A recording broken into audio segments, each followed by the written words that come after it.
Hello everyone, welcome to my channel Study Time. Today we will do the question answers from the poem The Frog and the Nightingale. This is the part 2. So let's begin.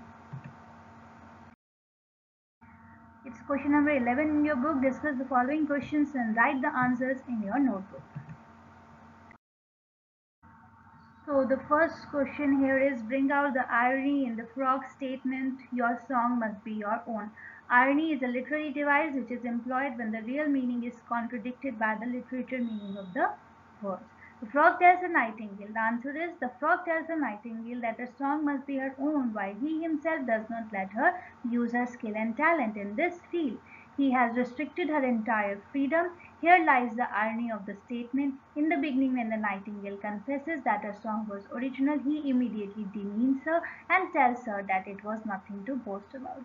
Then, after killing the nightingale, the frog puts the blame on the nightingale, saying that she should have been original. तो frog इस तरह से पूरी तरह बदल जाता है at the end of the pome. What was the purpose of the poet to end the poem in this manner? Can you suggest a different ending? The frog as depicted in the poem is very clever and shrewd, and he represents people who are manipulative. The poet here wants to give an important lesson that every person must understand his or her own abilities and talents, and not to be fooled by a critic who may not have the best intentions. So one must develop self-confidence and believe in one's own potential. तो अपने आप में confidence रखना is very important. The answer of the next part is, it could have ended with a nightingale becoming clever and realizing that the frog was neither a good mentor and nor he had a good baritone. Her cleverness and wit made her a better singer, leaving the frog jealous of her name and fame and apologizing to the nightingale for his deeds. Do you think the nightingale is brainless? Give reason for your answer.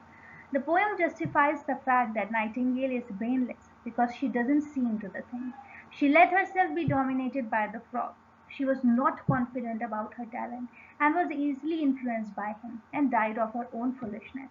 She should have been more careful, vigilant, and should have had the ability to see beyond what the frog tells her. Question number D here is, in spite of having a melodious voice, of being a crowd puller, and Nightingale turns out to be a loser and dies. How far is she responsible for her own downfall?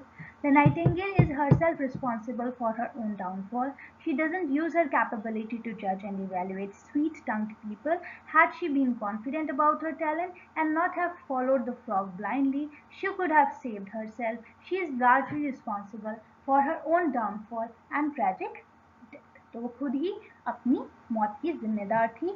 She was herself responsible for her own death. Do you agree with the frog's inference of the nightingale's character? Give reason for your answer. Yes, I agree with the frog's notion of the nightingale's character. Being flattered and submissive and timid, she invited her own death upon herself.